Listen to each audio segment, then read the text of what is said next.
The world is being destroyed by capitalism. Anybody that thinks that you could save the world with capitalism, no matter how reformed, is an idiot. Like Yeah, pretty much. it's had its chance. It's had its. Hello and welcome to episode 41 of Let Them Eat Cake. My name is Jack. My co-hosts are John and Ace. Today we are talking to Black Redguard, a pragmatic Maoist and member of the Democratic Socialists of America. He is also a political YouTuber and streamer covering geopolitics and history from a Maoist perspective. We get into Mao himself, China, and the ideas behind the ideology and the people who take it too far.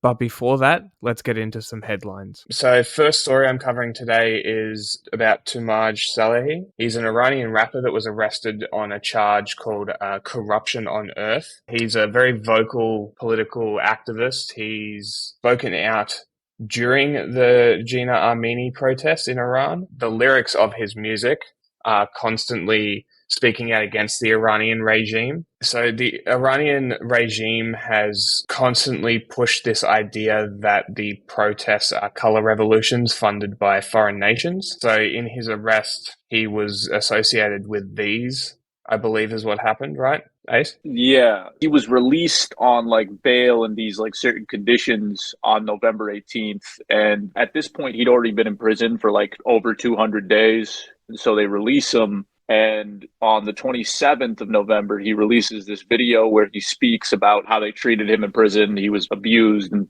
things of that nature.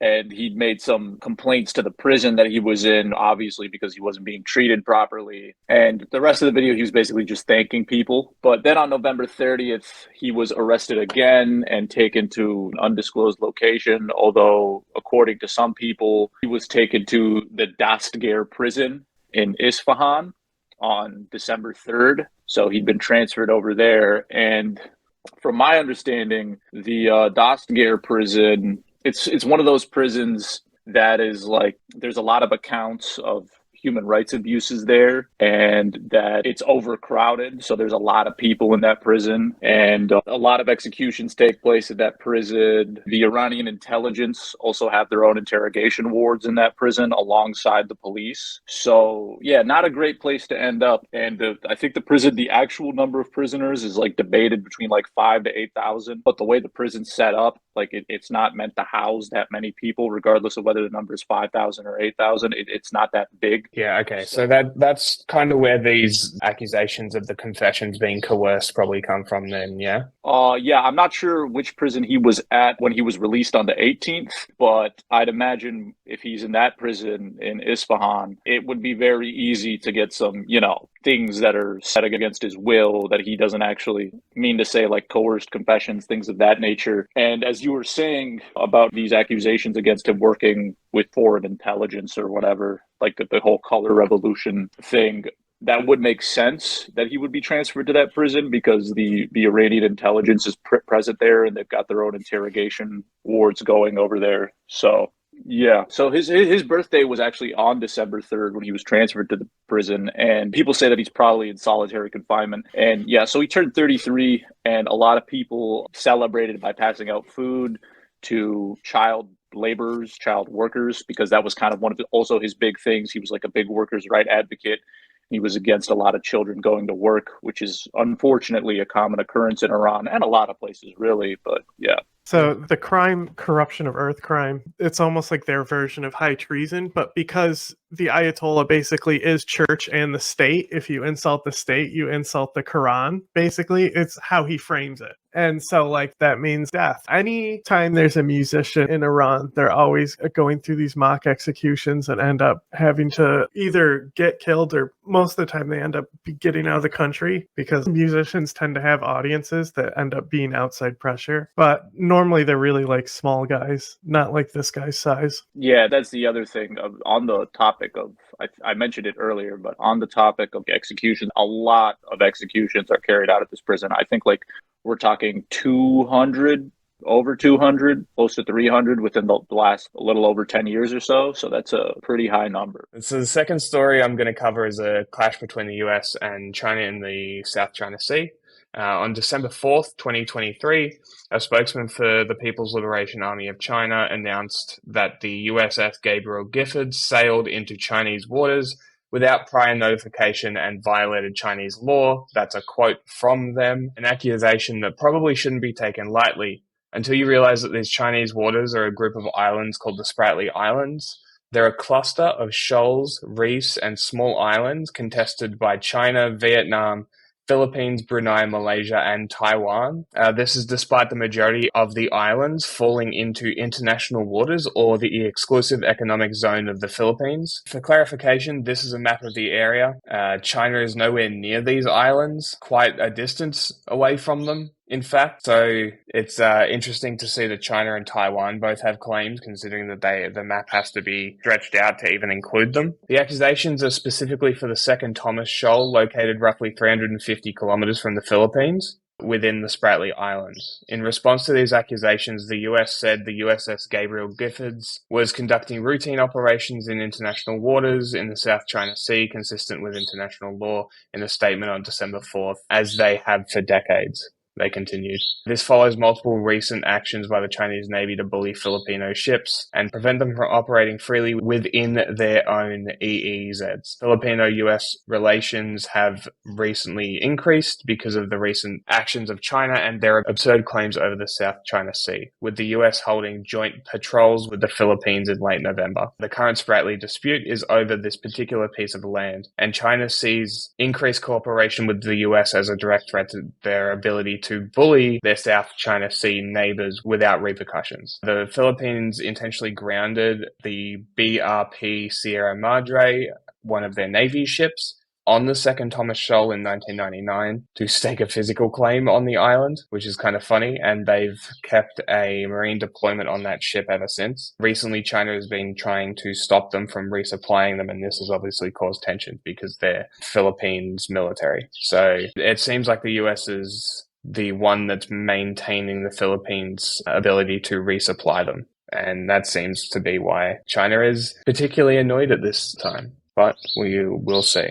Just a very interesting conflict considering how far away China is from all of these islands and how much their 9-dash line impedes upon the economic zones of almost every country in the entire area. So, democracy update. Last week I touched on Venezuela voting to invade their neighbor. That ended up being like a bigger story that started blowing up. We still don't know if it's going to happen. The U.S. is holding joint military exercises. But the big thing that's going on here is exclusive economic zones. There's a lot of offshore oil, and Venezuela just wants more, apparently. Another vote, Putin announced that he's running for president. And I was joking earlier about why would we care? Because, it's like Assad announced he's running for president. Who gives a shit? But I think this is significant because Ukraine was supposed to hold elections next year, but they're at war, so they've postponed elections. So I would just take note of this and expect that rhetoric is going to do this thing where they say that Russia is more democratic than Ukraine because they actually have a vote.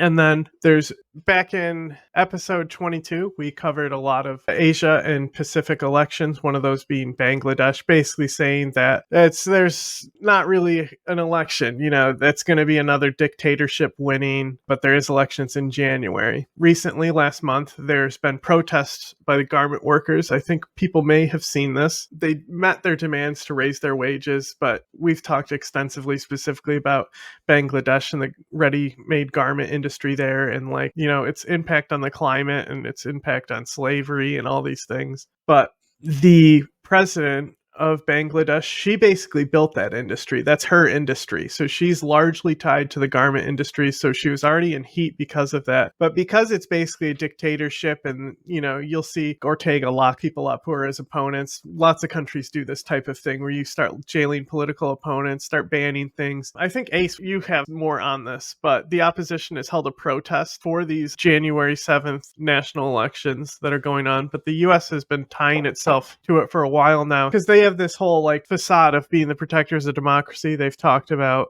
how they're going to be in there making sure that they have safe and secure elections in Bangladesh, even though they're sham elections. Yeah, I mean, they held a pretty recent protest, and the opposition is basically planning on boycotting and there's been a lot of word coming out that members of the opposition had been arrested and jailed and things like that. Obviously, the ruling party denies these allegations, but Human Rights Watch has a report coming out that about 10,000 opposition activists, so that's people who are just opposed to the current party, which is the Awami League that's been in power and is going for their fourth consecutive term, and just also people who are politically involved who were opposed to the Awami League, so party members and things like that. So 10,000 have been arrested since October 28th. A lot of opposition activists and opposition politicians have gone into hiding. So, I mean, seeing as they're going to boycott this election, it's kind of hard to have one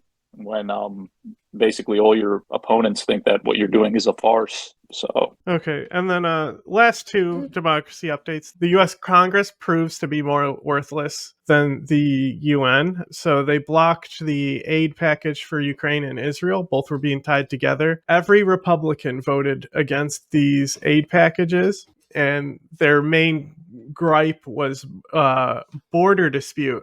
So probably what we're likely to see here is that they'll tie the border funding, also taking funds to go like pay border guards who do nothing instead of like paying for weapons for Ukraine. But at least, I guess it's less money to Israel. On that note, the UN invoked Article 99. This is the first time they've done it since the Bangladesh genocide by Zia Haq. Like most things that the UN does, it's basically pointless. It's not going to do anything. But what it does is it's basically allows the Secretary General to force a vote for the Security Council. And so he invoked it about Gaza. So basically he's saying that when you invoke Article 99, you're saying that a war is like a threat to the world. So it's one of the most powerful things that the UN can do. But if you think about who's on that council, you have Russia, China, the US, the Security Council forcing a vote and the U.S. being on that council doesn't really mean it's going to do anything. So not a lot of wins for democracy this week, I guess. Now, for the main story, this entire December, there's been quite the counteroffensive coming out of Idlib. We've seen an increase in Syrian rebel activity targeting Assad, which has resulted in retaliation, as always. Basically, whenever some Syrian soldier gets hit, they just send grad rockets to this time it was the industrial district of Idlib. The lead rebel group in Syria, HTS, they have been advancing. Rumor has it they've made an oxygen mixture with their missiles, and if you look at their missiles, they're like blue when they fire, and I guess that means there's oxygen present in the flame or something, but they're faster and more reliable, so they've upgraded their munitions a lot with these rockets, and you can essentially give yourself a lot of rocket coverage when your guys move in there. On December 7th, there was a major battle. It was one of their main offensives of the month. They launched an infiltration campaign in western Aleppo. We've seen them do these before. We've literally seen these guys crawl in the desert and like take out Assad's guys before and like got the whole thing on camera. Some of these guys have been fighting since the Iraq War. Some even before that, because there's, Chechens there too. But the clashes went for like 5 hours. And Assad's forces failed to retake the oil factory that they were fighting over that's been converted into a regime military barracks. But I believe all 15 members of HTS 13. Were killed in the attack. It would also be important to mention that some of the HTS members were apparently suicide bombers. So that's to be expected, though. Just for people who wouldn't know. So it's 13, well, we'll get into that in just a sec. 13 pro-Assad fighters, including 3 from Hezbollah, were killed. Lieutenant colonel and commander of the garrison died in the attack. One of the guys was like a day away from retirement, too. So yeah, there's a lot of photos and videos of kids being killed by this attack. A lot of people rightly saying, where's the protests for this? So yeah, HTS using suicide bombers, HTS being the lead rebel group in Idlib. We were debating this earlier because we don't like using the term terrorist for people. But in 2017, they separated from al-qeada. The leader of HTS was literally in al-qeada in Iraq. He has a lot of military on-the-ground experience fighting the Americans. So that has translated really well for their militias. They're almost like the American operators fighting the Iraqi militia at this point. Like Assad's forces are ill-equipped. Not that they have a lot of gear to go around, but when they do these attacks, they like have commandos. Some of them will have plates and everything. So So while you have suicide bombers, you have guys who actually have armor sometimes as well. Anyway, so throughout the Levant from Syria to Israel continues to be probably the bloodiest place next to the Donbass at this point. Gaza, probably worse than the average day in Ukraine right now, but maybe not when it was like Mariupol. But it's also population density of Gaza makes it brutal. And also, most people have seen this, but they basically pushed them south and then gave them a Hunger Games map on like what squares are going to be active for killing you. They have to reference a map and have internet to reference a map to see if they're going to get bombed today. It's really deranged. But they don't want to see civilians get killed, and that's why they do Oh, this. they don't care. Let's see what happens with this UN Article 99. I think, hell, at this point, by the time this comes out, it's probably already been voted on. Anyway, keeping with the theme of violence, here's Ace. So on December 2nd, there was a shootout in Guinea-Bissau's capital. You guessed it, Bissau. This is not Guinea. This is not Equatorial Guinea. This is Guinea-Bissau. It is north of Guinea and south of Senegal, and it's a very small country on the western coast of Africa. So on December 2nd, there's this shootout, and the country's president, Umaro Sissoko Embalo, basically has characterized it as a coup attempt. The shootout occurred when members of the country's National Guard released 2 ministers who were in jail. So the Economy and Finance Minister Suleiman Sidi and the Treasury Secretary Antonio Montero and members of the country's Presidential Palace Battalion basically went to rearrest the 2 men, and a shootout happens between basically 2 separate factions of the military, to put it simply. And these types of arrests are not uncommon in Guinea-Bissau, which is very corrupt and is essentially like a de facto narco trafficking state. That is a topic for a whole other episode. But both of those ministers had been arrested on the charges were misuse of government funds. And basically the way the country's parliamentary structure is set up is the National Guard answers to the Ministry of Interior. So the way things are now, the National Guard is basically beholden to the opposition parliament, who's basically in opposition to the president. And so it's pretty likely that they were acting upon orders to free the 2 ministers from someone else within the government who may have wanted to see them free for whatever reason. And on December 4th, the president decides he's going to dissolve the parliament, and that's like the second time he's done this in almost 2 years. So that's that. And it's pretty likely it's some kind of like, it was like in some sort of inside job from someone within the government who wanted to see these 2 people free for whatever reason. And so, you know, the wing of the military that answers to the president said, no, you're not releasing these guys. Shootout happens. It is what it is. The president decides that this is some sort of coup attempt and dissolves the government. That's kind of like the summation of it. Moving on to Nigeria, Nigeria's president, I believe his name is Tinubu, has ordered a investigation after a drone strike carried out by the military in the country's northwest, killed, like, depending on who you ask, 85 to 120 civilians who were like in a village, basically, that were celebrating a religious holiday, a Muslim religious holiday of Mawlid, which is a holiday that marks the birthday of the Prophet Muhammad. Now, not all Muslims celebrate this, but like a lot of them do, especially in West Africa. So that's some context on that. Additionally, at least 66 were injured, and the military was basically saying initially that the strike had inadvertently hit the civilians, but later they would specify that this is because the villagers had been mistaken for members of an armed group. So, I mean, again, it's like mistaking a wedding for an armed group. An armed group doesn't gather over 100 people together in like one area, you know?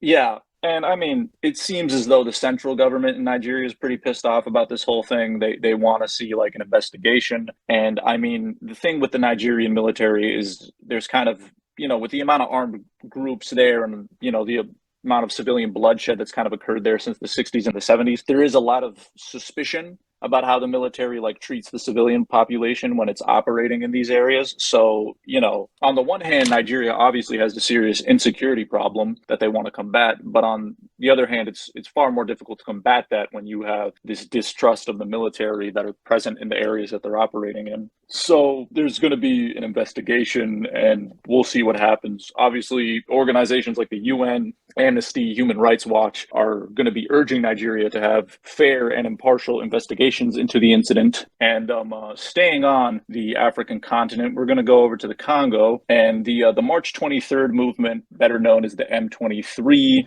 within the last couple of days has captured the town of Mushaki and the town of, I'm going to butcher this, so apologies in advance, but Kilauea.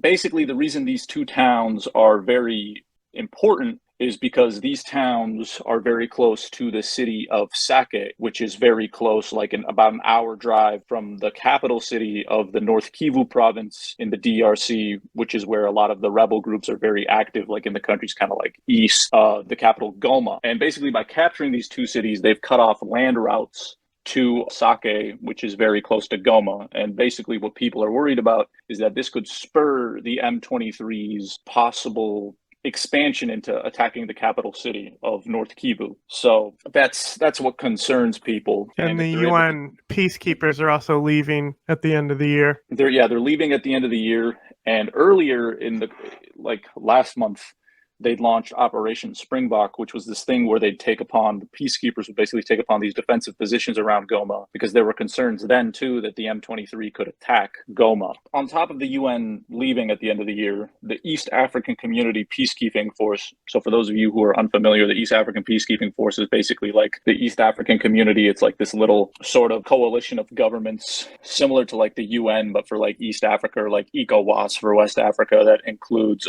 Burundi, Kenya, Uganda, South Sudan, etc. And they're going to be withdrawing from the Congo as well. And they've already, some of the troops have already begun withdrawal. And so what this will probably spur upon is, the thing is when these peacekeeping forces come into a country, they have these like outposts and positions that they maintain control of. And, nobody wants to, I guess, attack the UN peacekeepers. I mean, it happens, but it's not something that you want to do most of the time, depending on who you are. And basically, when this announcement came, the M23 and the Congolese government are saying that they're going to take control of the outposts that the East African Community Peacekeeping Force is leaving. So that'll spur further fighting between the two groups as they try to gain like outposts that the UN has left. We saw this in Mali, as the mission in Mali was leaving the northern part of the country.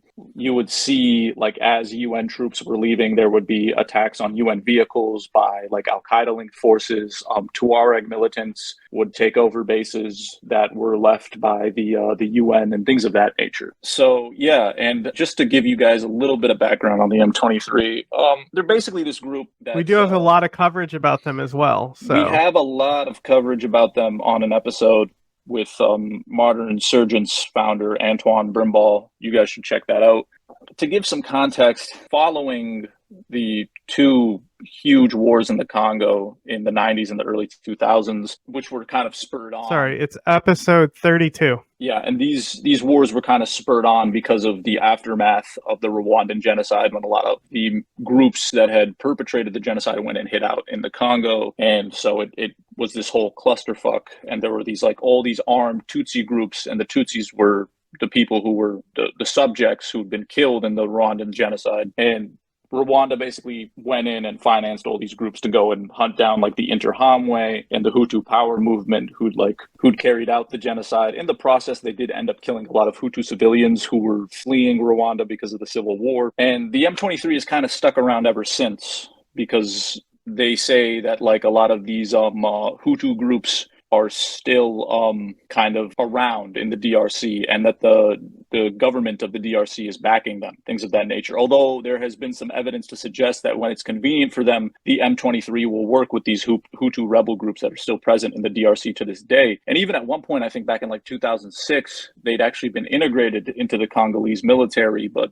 due to some disagreements, obviously that fell apart. And there is a lot of evidence to suggest that Rwanda is financing them and backing them, and sometimes will even send in troops to help them fight the Congolese military and then withdraw over the border to Rwanda, give them weapons. And, in return, the M23 might give them some coltan or, minerals or things of that nature. And I think it's important to note that I think Rwanda is one of the world's largest coltan exporters, but doesn't have a single active coltan mine, which is suspicious, in my opinion. I don't know about you guys, but that's suspicious. Kind of fucked up. But yeah, although there's all this kind of like evidence to connect the M23 to Rwanda, and given Rwanda's history in the Congo dating back to like the 90s, it would make sense. They continually and adamantly deny that they have anything to do with it.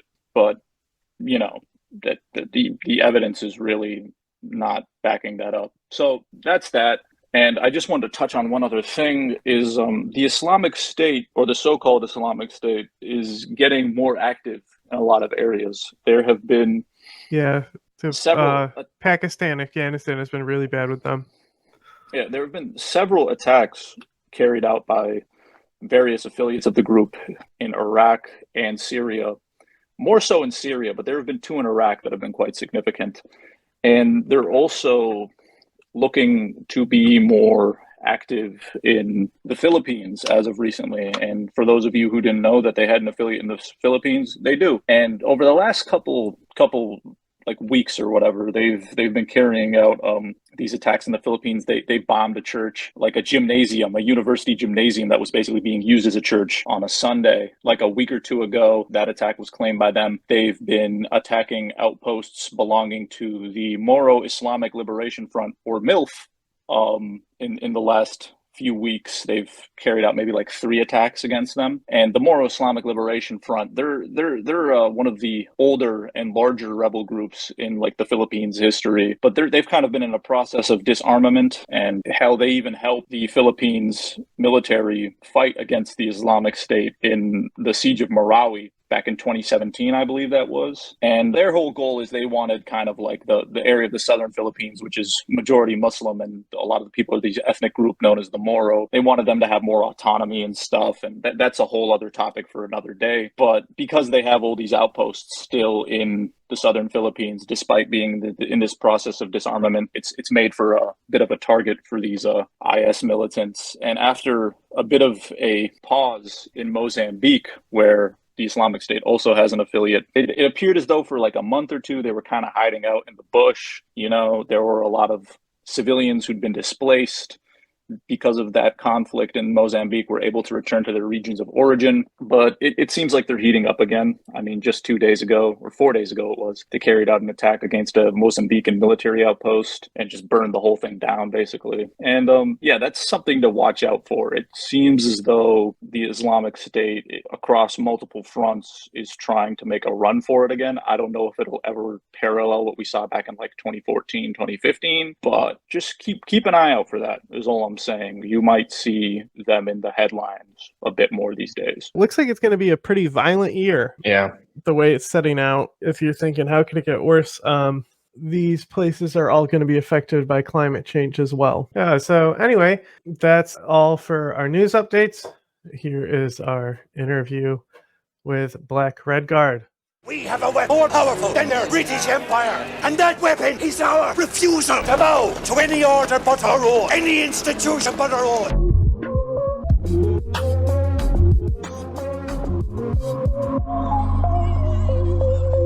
I'm BRG, and I am a, I guess you could call me a communist content creator, even though I hate being defined by that term. It just seems so parasitic to me. Is it better than BreadTube, though? Sorry to interrupt. Actually, you know, BreadTube actually likes me a lot more than the organized Maoist movement in the United States.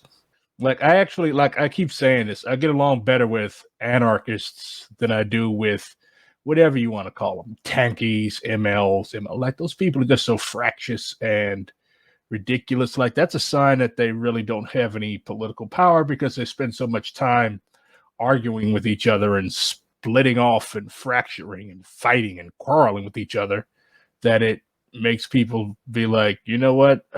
I don't want these people anywhere near power. It's the genocide denialism for me. It seems to just be a common thing that ends up happening. As a descendant of somebody whose ancestors were brought over here on literal slave ships and really haven't had all that good of a time in this country, I'm totally not down with genocide denialism. Like, yeah, I'm a black person. You know, what do you expect me to say? You know what? Yeah, exactly. My ancestors were kicking it on those fucking plantations. Let's open them back up, but let's put everybody on them now.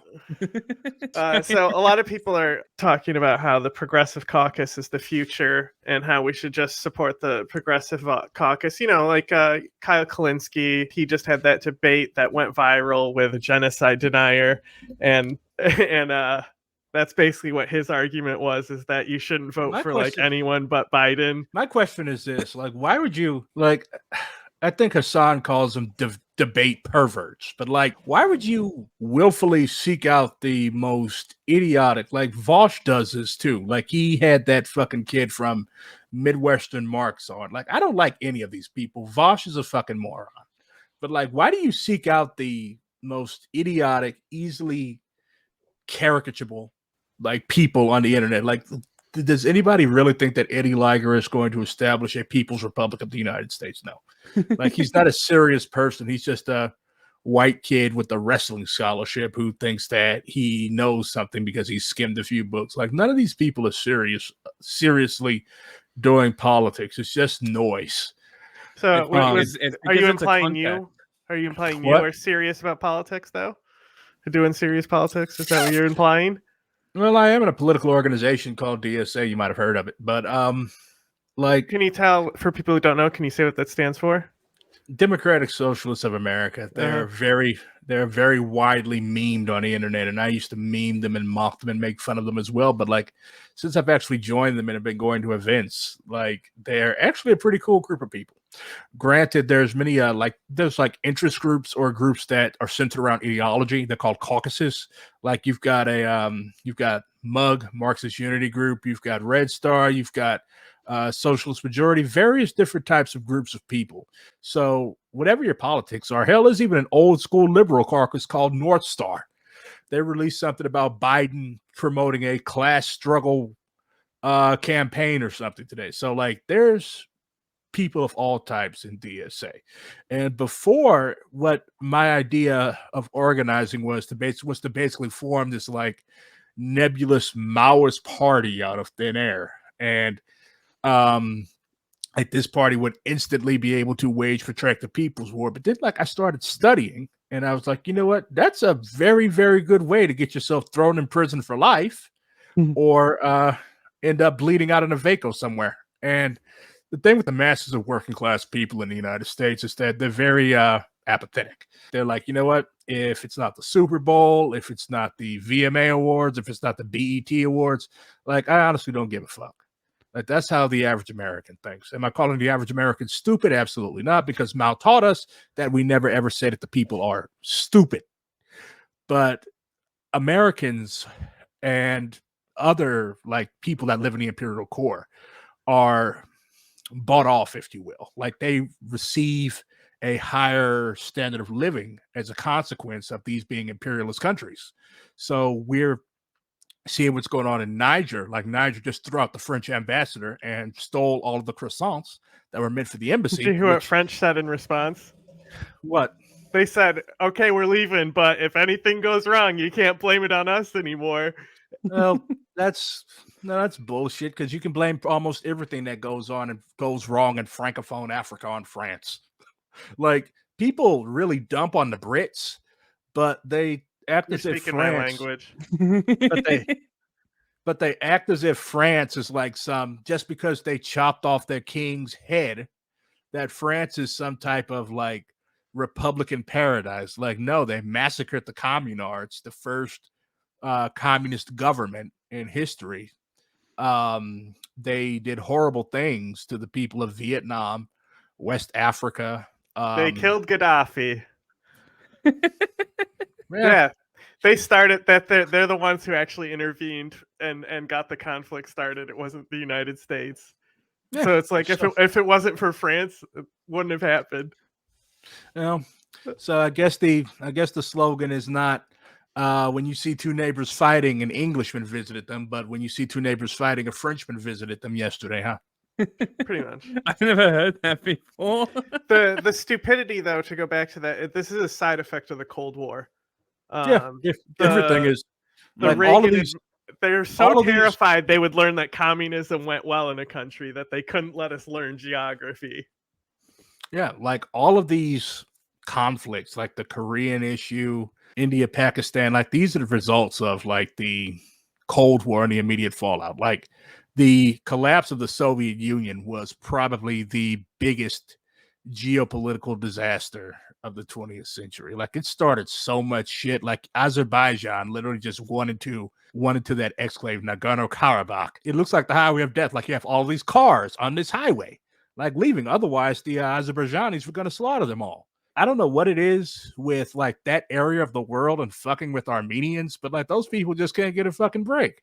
Yeah, no, they really can't. But the fall of the Soviet Union also sparked the Bosnian Yugoslav wars as genocide. well, and the genocide there. So like all of that stuff together. I just wanted to could you define Maoism for us? I'm curious. Well, there's several different definitions, but my definition of Maoism is that it's like people think that Maoism is everything that Mao did. No, because Mao did some objectively stupid shit. Like people ask like why there's no Maoism in Africa. It's because Mao fucked Africa over heavy because his sort of second in command, Lin Biao, basically fucked him over and then tried to defect to the Soviet Union. And his plane ended up crashing or it was shot down. I've never read Project 571, but some fucky shit happened and Lin Biao ended up crash landing in Mongolia and dying. So after that, Mao had a hard right-wing swing in terms of foreign policy. A lot of people blame it on Zhou Enlai, and I think that there's merit to that. But like Mao ended up on the same side as the Rhodesians and the Americans in Angola, because the notion was that the Soviet Union is enemy number one, United States is enemy number two, which is kind of understandable from geopolitical reasons for the Chinese, because America is all the way across the Pacific Ocean. The Soviet Union is right there. So it was basically geopolitical opportunism that led to all of these foreign policy errors from a communist point of view. But back to your question, Jack, Maoism is basically Marxism-Leninism for the 21st century. And I know it sounds like I'm trying to sell you something, but that's what I want. But basically, like, it answers the question, like, why did the USSR end up basically stagnating after Stalin died? And am I the biggest Stalin fan? Absolutely not. Neither was Mao. Stalin did some objectively stupid and dare say evil bullshit, like removing entire ethnicities from their ancestral homelands. That's why the Chechens cannot stand Russia to this day. Maoism basically arose out of the Cultural Revolution, which was Mao's attempt to sort of, people say that it was his attempt to consolidate power or come back to power within the Chinese Communist Party after the errors that were made during the Great Leap Forward. But it actually demonstrated that once you make a revolution, a new ruling class can actually come out of the party. So that explains why, like in the Soviet Union, it had the nomenclatura, all of these upper level party members who were eating nice caviar and living in dachas, luxury vacation houses, while the average person lived in crumbling apartments. I mean, the apartment was free, but it wasn't exactly like a place you would be like, hey, this is a nice place to live, because both countries, the USSR and the US and eventually China, ended up with nuclear weapons. So they were like, you know what? It isn't 1917 anymore. We could all fucking die. So Maoism is basically the principle that the most important part is that once you have made a proletarian revolution, it's important to mobilize the people to prevent the return of the old ruling class or the rising of a new ruling class from within the Communist Party. So the key thing with Maoism is that class struggle continues to exist under socialism. And the tankies that you all don't like, the genocide denialists and all those other sorts of people, they don't believe that. That's why you have them saying objectively stupid things like, oh, China is still socialist. They're carrying out socialism with Chinese characteristics. This like, is exactly what I wanted to ask. Is we look at Xi's rule now. Basically, it sounds like everything that's literally the opposite of what you said. Like it's like the anti-Maoism in a way. And a lot of people compare him to Mao, and I think from your perspective, you would probably say he's the most anti-Mao leader that China's had. She doesn't really have an ideology. She is basically he's a party technocrat. Like some people even call him a fascist. I don't think that's an appropriate definition, but like, Jack does. Well, maybe Jack is to the left of me, but no, Xi is basically like, he's an old school party man. Like he's a businessman. Like, that's the thing. The Chinese Communist Party is supposed to be the party of the proletariat, but you have people like Jack Ma and like billionaires, multi-billionaires who got rich through the exploitation of workers, both Chinese workers and workers overseas. So once you have a Communist Party that's actually allowing literal exploiters, landlords, etc., into the party, that's what we call a revisionist party, because they've revised the basic principles that the party was supposed to have been founded on. Mao would not like the current state of the Chinese Communist Party. Knowing Mao, he probably would organize a bunch of college students and go back to Jinkingshan and attack. Of course, he'd probably die because the PLA is not as he left it. But I mean, like, Mao literally said that if his country ended up fucked like it is now, he would literally wage another revolution. Of course, Mao was also given to exaggeration, but like, he would not be happy. Well, I was gonna just say, like, you look at like America's foundations, right? Mm-hmm. Like, obviously, like, slavers. Many of them did genocide. Those types of things. All of them. But did you genocide. also look at the foundation of principles, and you can still, like, in our education, they get redeemed, obviously. But you know what I mean? It's like there's comparable faults in all like, name a based foundation of any state. No state has been founded and it's been like, oh, this is awesome. Nothing bad happened, I mean, the PRC is pretty dope, but like, they also came out of a very brutal civil war. But there you go, though. That's what I'm talking about. That's in many not, cases. That sucks. In many cases, I mean, yeah, but in many cases, civil war is necessary. So you had the Kuomintang. These guys were these guys were basically the mafia organized into a political party. So you had those people. Would you have those people still in charge of China like they are in Taiwan? Well, from what I've heard, like, Taiwan is a lot different now, and that's another thing, is just looking at the directions that both countries went. Yeah, but like, Chiang Kai-shek and the KMT ran Taiwan as a dictatorship up until like the early 80s. So like, nobody wants that shit. And and ironically, Stalin actually supported the KMT over the Chinese Communist Party. Like, that's pretty funny.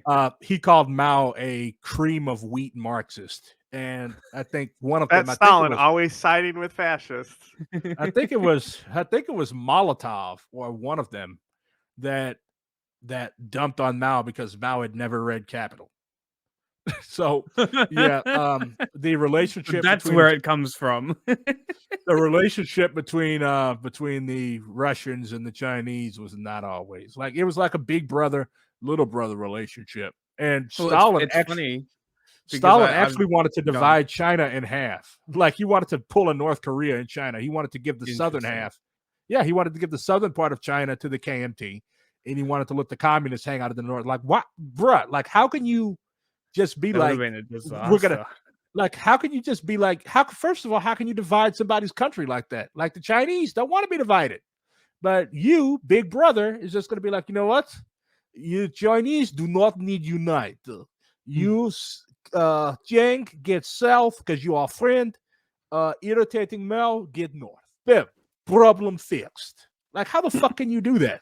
What the Cultural Revolution was about was getting rid of old feudal culture, like foot binding, Confucian shit, which basically means that, hey, you should let your parents dictate the course of your entire life.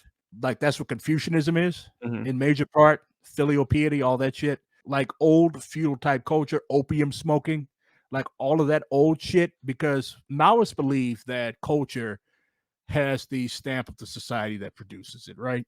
For example, when you read works from the medieval English period, okay, or from medieval Mali, you don't hear about peasants or bandits, because those were the bad guys, right? Those were the people who were being exploited. You hear about kings, nobles, knights, ladies in waiting. So those were the people who controlled society. So what the purpose of the Cultural Revolution was to replace the old feudal culture. It's like, no, you have proletarian working class Chinese culture, you have peasants Chinese culture, then you have the Chinese culture of the ruling class up until 1949, of these landlords, these huge businessmen, these sellouts. That was the culture that the Cultural Revolution wanted to wipe out, because the notion is that why are we still talking about these people who have been removed from power when we're in a supposed socialist state? So it wasn't about destroying anything but the old culture, the culture of the exploiters.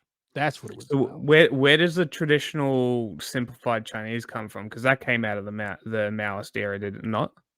Yeah, that was actually so that peasants could be able to read and write easily. Because back before the revolution, the only people that could read and write were landlords and mandarins, Qing dynasty officials and such as that. So yeah, it was actually an attempt to expand literacy to the masses. Okay, That's where the interesting. simplified characters come from. How do you Because think? Taiwan's still traditional, right? They still use the traditional Chinese. Is that right? Yeah. Yeah. If I recall correctly, yeah. Thought so, yeah. John? How do you feel about now that China's basically is just doing landlords all over the place and investing heavily in these property conglomerates? You mean in the United States and Canada? I mean, everywhere. Australia. That's what Imperial. I've heard several Australians complaining about that. They're buying up our country. But xenophobia aside, like that's what imperialists do. They export capital. The Japanese back in the day, they did that. They used to come over here and buy up every fucking thing in the 80s. Same thing. Arab capital, they have to put that oil money somewhere. You can only build so many Dubais in the desert. So they come to the US and buy a fucking Citibank, or they buy the Empire State Building. Like that's what imperialism is. It's transfer of capital from one market to another. I think that's a really good description of imperialism, honestly. Speaking about imperialism and being in the imperialist core, how does the DSA address this? Being part of the imperialist core, what are their actual goals? Where do they actually see themselves organizing? It depends on what caucus you talk to. Oh, It depends on what caucus you talk to. Like Mugg, if I recall correctly, literally wants to destroy the American Constitution and replace it with another one. I mean, it's not funny. Like it's actually pretty novel. Like if you read their documents, you have traditional Marxist-Leninists, you have traditional social democrats who I would call liberals. It literally depends on what caucus you talk to. There's people that believe that the United States is incorrigible, that it cannot be reformed, and who will tell you in private that, yeah, they believe in revolution. But there's others who believe that it can be reformed.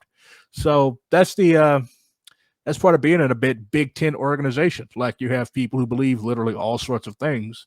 But what I really like about it is that at the end of the day, there haven't been many splits or like, oh, you're a piece of shit, or you're a revisionist trash, or you're an incorrigible liberal. Like at the end of the day, we're still able to get together and talk and handle our business like grown, politically conscious adults. That's what I like. Because coming from the Maoist movement, where we used to split over every fucking thing, like that shit is stressful. Like, that makes people not want to be involved in any type of politics at all, especially if you are like on the fringe of the fringe and nothing that you do seems to change anything. I would agree that you can't reform it, but it also just depends how far we're defining reform, because like technically, yeah, I would like to get healthcare, like if the revolution ain't coming tomorrow, I need my healthcare. You know what I'm saying? So, but when we're talking about the long form reform, I mean, you look at everyone. What are they? The fear mongering with the Klaus Schwab. The 2030 agenda. Yeah, the 2030 agenda. Have you seen this? This is what the Republicans are telling that people are going to eat bugs because of it. And basically, the guy is just trying to reform capitalism into other things get into it, but it's still, you're not going to save the world with capitalism. The world's being destroyed, The world is being destroyed by capitalism. Anybody that thinks that you can save the world with capitalism, no matter how reformed, is an idiot. Like it's had its chance. It's had its fucking day. We're in the age of imperialism now. Lenin said that imperialism is capitalism in decay. It's capitalism on its deathbed. Like you can only open up so many markets. You can only cut down the Amazon until the Amazon is already fucking gone. Now you've got a desert. You can go in and you can clear cut the Congo. Now you've got another desert. So both of your major rainforests are gone. Now your CO2 output is going to just be hanging out there in the atmosphere. And if anybody's played Starfield, that's what Earth is going to look like. What do you fucking do? Yeah, I mean, their policy now is like, maybe we can just contain capitalism, which, I mean, if you look at things like the Great Depression, I mean, it was nice for a while when they came out of that. They put some restraints on capital, at least for white people, white men specifically after the Great Depression. If we could get some constriction on capitalism, we might get by a little bit more time, Yeah, but we have very little time left to buy. Like, if you read climate scientists, like they say that like the horizon is slowly and slowly and slowly approaching, and soon it's going to be rapidly and rapidly and rapidly approaching the fucked horizon. So like, how much time do we have left to buy? Like, how long can we keep kicking the can down the road until, you know what, we're fucked, we're all fucking dead? Well, the Senegalese might survive, but like the rest of us, ugh. I always say that it's only a matter of time until they start realizing that China is one of the biggest contributors at this point, and they're pretty much the last one to come in line. Like their CO2 output is insane, and they're only increasing it.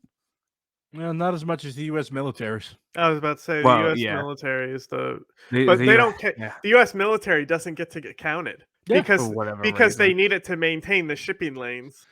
Yeah, So we can't put it on the documents. America, and the American military especially, doesn't give a fuck. No. Like these billionaires, they would sacrifice.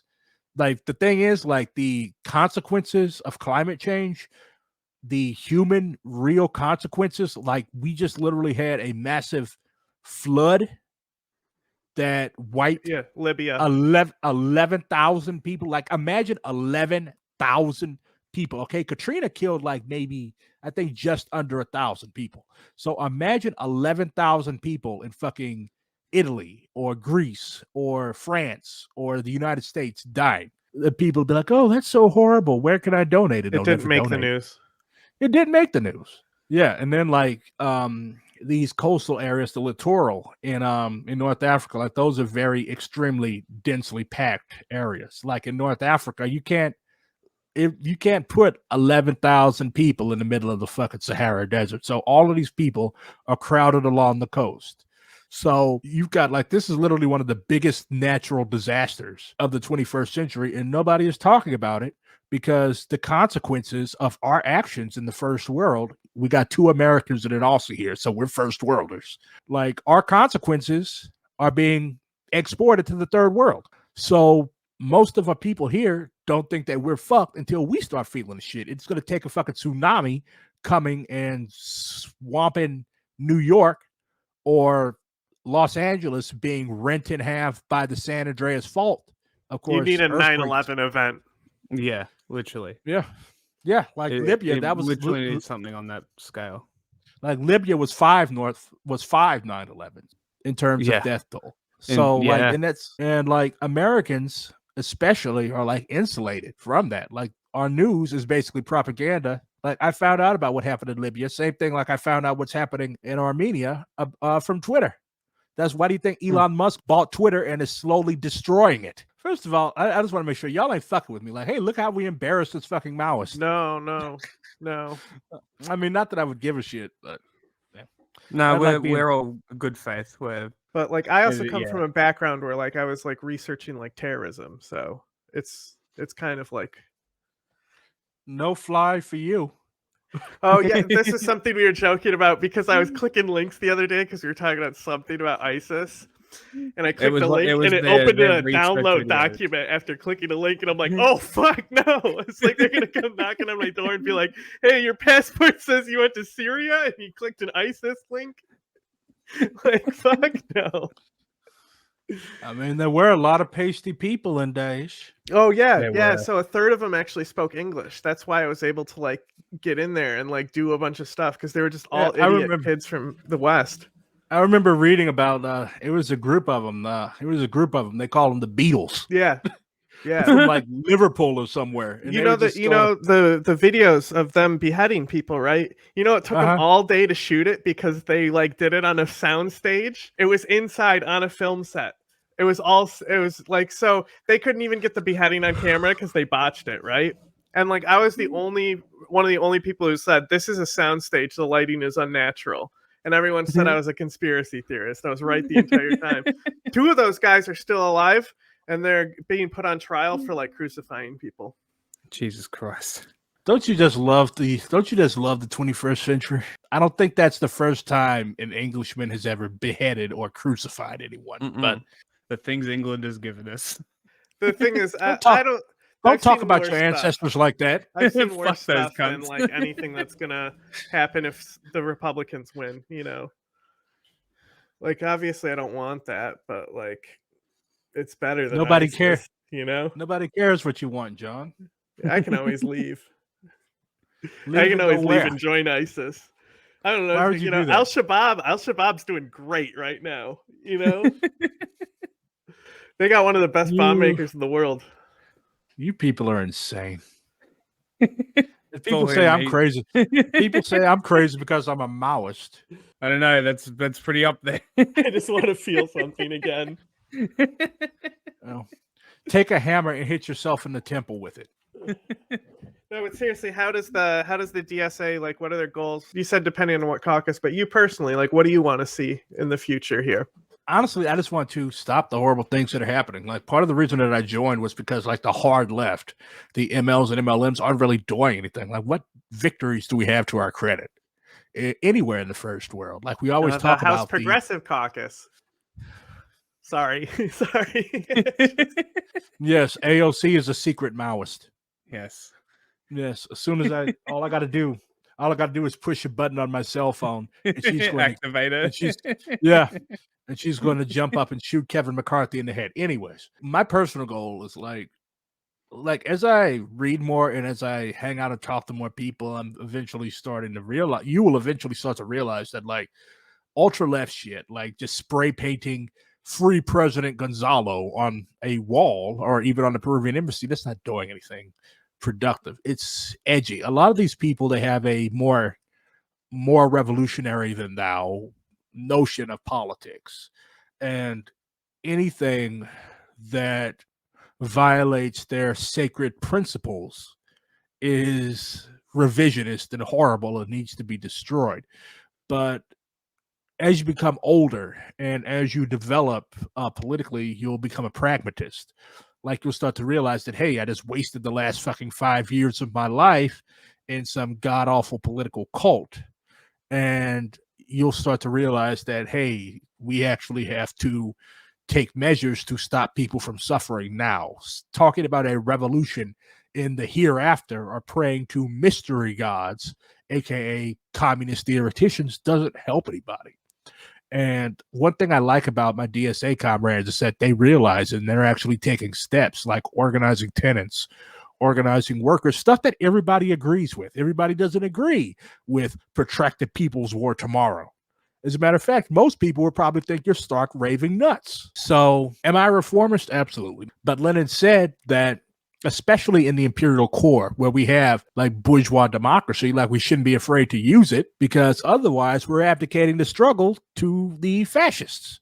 Like, you've got people like Marjorie Greene, George Santos, girl in the movie, Lauren Boebert. I knew who you were thinking. So Don't forget Matt Gaetz. And Matt Gaetz. Like, you've got all these fucking lunatics and grifters in Congress. Like, if you are a Maoist and you think your politics are so advanced and so revolutionary, like, why don't you put them before the people in an election? Because you're afraid that you'll come off as crazy and the people won't vote for you? Change your politics. Like, that's the thing. Pretty easy, isn't it? Like, stuff like that, PPW, protracted people's war, that only works where, like, you look at the Philippines, okay, when you talk to the Filipinos, they will actually tell you, like, this is probably not going to work in your country. It works in our country because we are a heavily rural country. We are a country that is governed by the same people. Like, you got fucking Bong Marcos, the old dictator's son. He runs shit now. Like, there's no facade of democracy over there.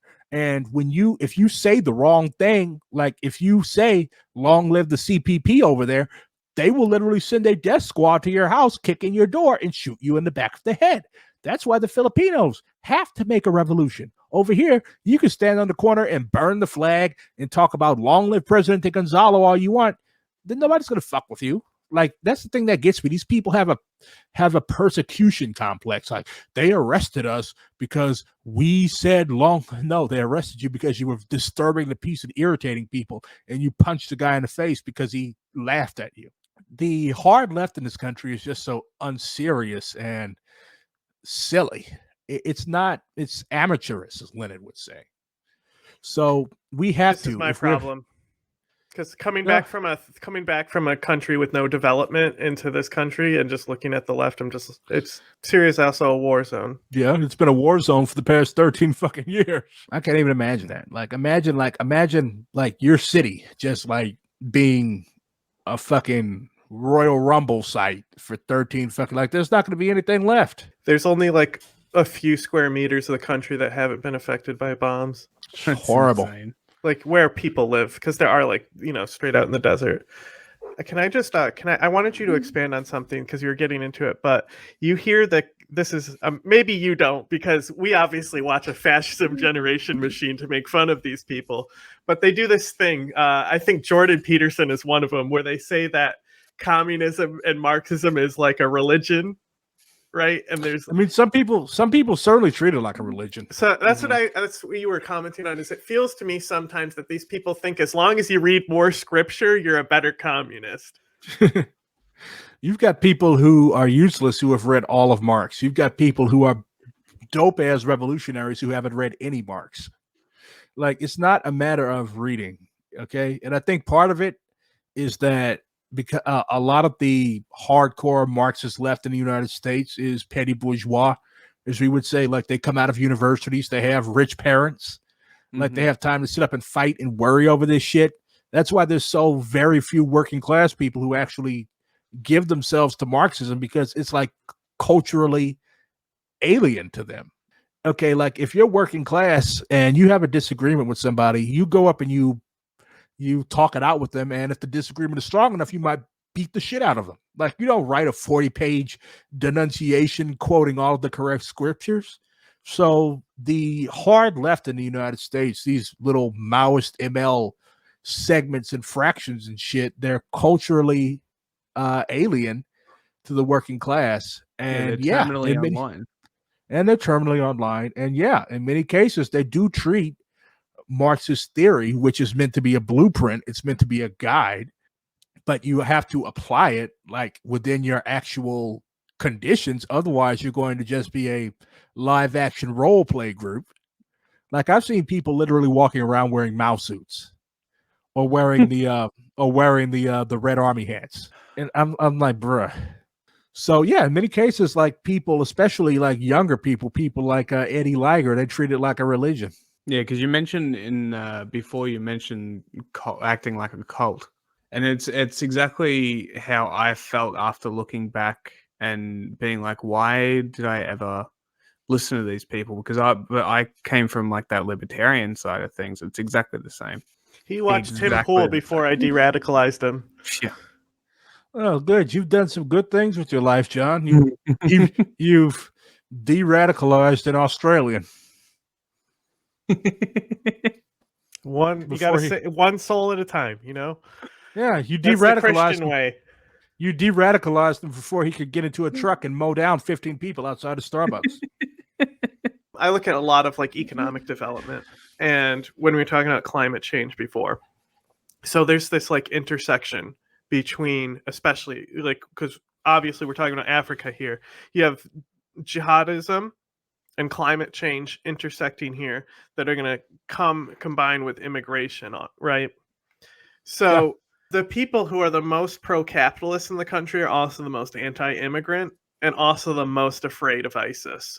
And they're planning on this right now. ISIS knows this is coming. So if you can not believe in climate change all you want, ISIS believes in it. Yeah, like ISIS is an extremely like interesting group. Like, it came out of the absolute fuckery that we pulled off in Iraq. Like, if Saddam was still around, ISIS would be was. But like, they came out of nowhere. They developed this huge social media presence. They radicalized thousands of kids, like people, and these kids were not all Muslims, or they were not like raised as Muslims. Yeah. Like you had basic ass white kids, and there's a major intersect between the alt-right and the groups that developed out of the alt-right, Atomwaffen and all those types of people, and ISIS.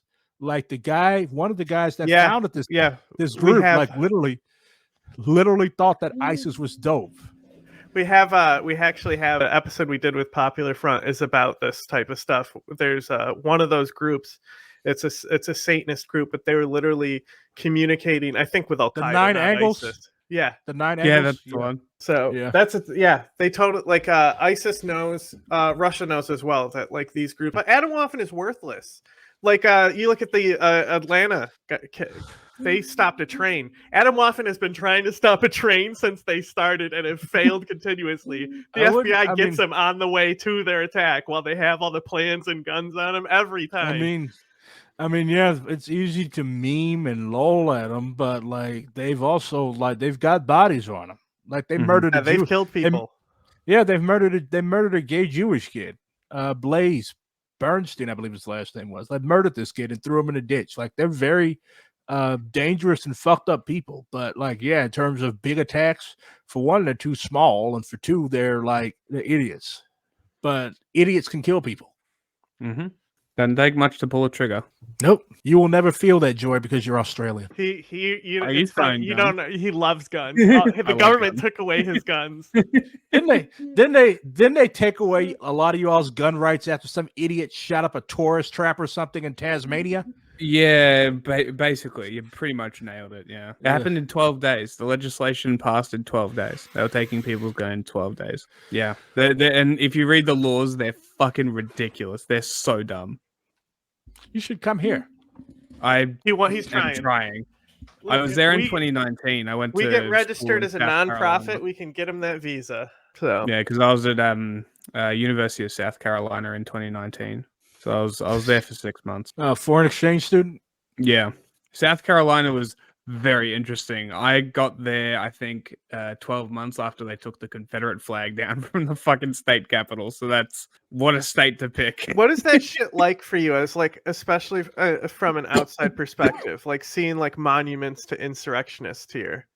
Oh, it's wild. There was a plaque. There was a plaque on the university campus to who's the main Southern general? Robert E. Lee. Yeah. There was a monument to him. Just a little plaque on the university grounds. It was insane. The state capitol has just like Southern generals and shit down the monuments down the thing. A beautiful park. Weird choice of statues. The funny thing is, like, your country still, like, don't you all still idolize like Ned Kelly and all those Bush Rangers? Well, and okay, shit? Ned Kelly. Oh, here we go. The genocide denial. No. Ned Kelly's an interesting story because he was more anti-police, anti-government than he was like a government agent. Your whole country is anti-police and anti-government. You were founded by little prisoners. Yeah, you're not wrong. But there are also a lot of people that are descendant from people who did and still apologize for the stolen generation, and I'm sure you're aware of what that is. White Australia and all that shit. Insane, yeah. They apologized for it, but like that's gonna fucking do anything, right? And now they're going through this voice to parliament thing, and the entire country is going to vote against it pretty much because the media has been campaigning like crazy. And all the disinformation agents are spreading all this bullshit. They get their token Aboriginals that are saying the points that they want them to say. And it's insane. It's so crazy. And it's not going to pass because this country is still insanely racist. Yeah. Like, people don't realize it. We're talking about the country that gave. We're talking about the country that gave the world Rupert Murdoch and Alan Bond. Of course you are. You know what's funny? He was born in the suburb across from me. Oh. Yeah, his farm is still there. Is there a memorial? Oh, wow. I don't think there's a memorial, but his sister, I think, did like a lot of philanthropy in the area, so she's got her name everywhere. Oh, so Murdoch is everywhere, but it's not him. So yes, there is memorials for him there. But all the papers are. How do we feel about memorials? Pull them down. I think it's fine for soldiers. And there's going to be. I think if it's a statue of an idea like the Iwo Jima thing, is that the flag one? You know how it's sort of an idea. Mm-hmm. Statues like that, I think, are fine. Statues should commemorate the masses. Like, I would like a statue of an average, ordinary fucking worker or a sailor or something like big. That's the thing that pisses me off about like former communist countries. Like, why do you have a big ass honking statue of Stalin right in your town square? And why is he always so tall? Stalin was a short dude. As a matter of fact, Mao actually went off on one of his artists because, like, why do you always draw Stalin as taller than me? Like, Mao was 5'11". I think Stalin was like 5'5". Like, why do you always draw him as taller than me? Draw me as taller than him or draw us at equal height. I will make that concession. But stop making that manlet taller than me.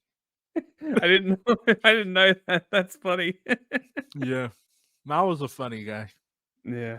But yeah, no, I'm completely against statues and sort of commemorating individuals because it's like there's no way that person was a pure enough individual to warrant a fucking statue of them to memorialize them forever.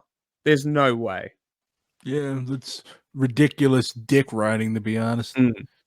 We're Like, trying like to those tear up. down our Columbus statue here right now, and the Historical Society is fighting us against it. Oh, where's this? Oh, it's I live in Syracuse, so it's like we have a place called Columbus Square, and basically when you go downtown, you almost always drive by this statue. Everyone wants it gone, trying to get it replaced with like Hiawatha or some shit. Like, fuck Columbus. The Iroquois gave us like our idea of democracy and confederacy to begin with. So like to think that they stole it, they like to James Monroe wrote it like, oh, we got it from the Romans, the Greeks, totally came from them, not people here already. Shut up. Everyone should know this. The Romans and Greeks had fucking slaves. Well, this is America we're talking Well, about. that's exactly why they So- wanted to say they got it from them, because then they could justify slavery too. James Monroe sucks. James Monroe is one of the main people who extended. Like he had a choice. All of them had choices, but him especially had a choice to deal with slavery then, and instead he came up with like the compromise, right? I think it's the Compromise of 1850 and then the Missouri Compromise. Both of these things extended slavery over America. And it got to the point where it had to have a war because that's what these people do. Yeah, I've been learning a lot about American history, a lot about the Native Americans, and a lot about the Civil War. It's great. I used to be a Civil War history buff when I was a kid. I mean, it was the war that helped free my people after all, even though we freed ourselves. But yeah, Civil War history is pretty cool. It's very interesting. It's much more interesting than Australia. My state, I live in Missouri. My state actually had like literal guerrilla bands. Like if you hear about Jesse James and Quantrill's Raiders, like you had Union and Confederate guerrilla bands. Like basically just riding around slaughtering the shit out of each other and sacking towns. Fucking hell. But like I think Matt Walsh tries to say this where he's like, the only reason women have a right to vote is because of white men. And it's like the abolitionist movement, like the Underground Railroad, like it wasn't like because of white people fighting for slavery. Like the foundations had to be built for those people to then adopt the ideas. Yeah, if it wasn't for the abolitionist movement, like the struggle for women's suffrage, like would have been. You're like, that's where most I say of this those... so much. Nobody knows this. I love you right now. Go off. So you brought me here to confess your undying love and loyalty to me. Is that it? It is now. Oh dear. But like seriously, like all of those people, Elizabeth Cady Stanton, Susan B. Anthony, like they were all abolitionists. Were they still racist? Yeah, most abolitionists were extremely racist. But they were inspired either by economic considerations. Hey, maybe we should not have millions of people in slavery and expect to develop a working class. Or like it was for religious reasons. Like, hey, this entire country is going to go to hell. Are the Africans fully human? Absolutely not. But are they partly human? Absolutely yes. So maybe we should give them a reservation in Panama or send them back to their homeland. But just get them the fuck out of here. So like most of those abolitionists were still racist as fuck, but yeah, they got political organizing experience through that. The only like hardcore abolitionists that I would say like were actually useful politically were the Quakers. Like they actually would throw down. Yeah. And of course you also had people like John Brown, who was probably like who every abolitionist should have aspired to be, but most abolitionists thought he was fucking nuts. Well, I've talked to you about this before, that I think more people should be worshiping Frederick Douglass over John Brown. And even Frederick Douglass said the John Brown way was necessary as well. So like I think both are good in different ways. Yeah. John Brown was literally the vanguard. It's true. Yeah, he was literally the vanguard. Of course, he, like John Brown's fort, it was literally the abolitionist Alamo. But sometimes you just have somebody, you have to have somebody that gives history a push. Yeah, there's always those people. Every expansion of human rights in this country has come with like mass violence. You know, like the women's suffrage movements. There's like Bloody Tuesday or Bloody Thursday or something. They sent the police into Seneca Falls, like disfigured women, broke their arms and shit. You had people. You had them barbarically force feeding suffragists. You had people chaining themselves to the White House fence. The police would come and just yank them off, and like horrible shit went on. The civil rights movement, that was extremely violent on. I was about to say on both sides, but like people think that the civil rights movement was just like, oh, everybody's peaceful and these innocent poor black snowflakes are being beaten for no reason. Like, no, half of those protesters had guns. Like Martin Luther King's house was literally full of guns. A reporter named William Worthy, like literally almost sat on one. Malcolm X, you have that famous picture of him with the rifle looking out his window after his house had been firebombed. There's actually a couple good books. One is called We Will Shoot Back. I believe it's by Charles Cobb. And you've got that Nonviolent Shit Will Get You Killed by Akinyele Umoja, I believe his name is. Very good books about the role of firearms in the civil rights movement. And that's like one of the major reasons why I oppose gun control efforts, because like me as well. Yeah, like that's why they took guns away from us. That's why when Martin Luther King, who had several credible threats against his life, went down, he always tried to do stuff the right way. He went down to the police station to apply for a gun permit, and they told him no. You literally had Klansmen circling this man's house, flashing their guns out the windows, and they would not allow him to have a firearms permit. So he's like, fuck it, we're doing it illegally. So, yeah, I will forever be supportive of the rights of black people and all people in this country to arm themselves against any threats. I'm going to go back to climate change, but before I do that, I just wanted to say the island, right, of New York City. There's Manhattan. Just the whole thing down there. They can't get guns on the island, but they had stop and frisk, obviously. But their handgun law here, or there specifically in the city, it basically said, actually, I think it is the whole state. They said that they can refuse the permit for whatever reason they want.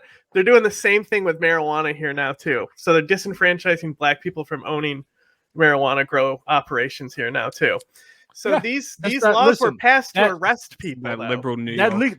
That legalized marijuana shit, that is not to help black people. That's to help like rich white millennials and rich white Zoomers get even more rich and invest daddy's money. That's what that's for.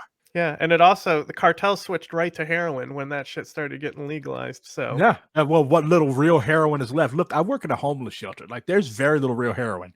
All of them are on trank dope or fentanyl. Crazy. And it's not like they grow poppies in Mexico, so you think that might have something to do with it? It might. Like this book I'm reading, The CIA is Organized Crime by Douglas Valentine. He said that if Trump built a wall across the U.S.-Mexico border, the CIA would build escape hatches under it. Like, all of these cartels are they're literal CIA assets. Yeah. That's why they haven't been destroyed. And you've got these fucking Republican morons talking about invading Mexico. Drone strike the cartels. You're already there. Los Zetas was trained by the Navy SEALs. Yeah.